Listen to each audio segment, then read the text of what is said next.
এই যে আমরা যারা মগবাজারে উজ্জ্বল হোটেলতে বিখ্যাত বলি বা উজ্জ্বল হোটেলে খাবার খাই, মানে বেসিক্যালি আমিও খাই, খারাপ না, বাট চিকেন বিরিয়ানিটা পছন্দ। এই যে দেখেন ধীরে ধীরে এদের কী অবস্থা হয়ে যাচ্ছে, দেখছেন মুরগির লোম।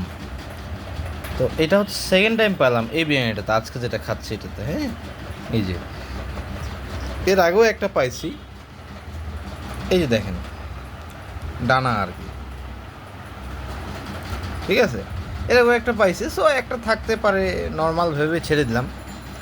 বাট আসলে ডে বাই ডে যে মানুষ, মানে মানুষের এই যে খাবারের ব্যবসা একটা যে পবিত্রতা, একটা মানুষ আসলে সারাটা জীবন পরিশ্রম করে খাবারের জন্য।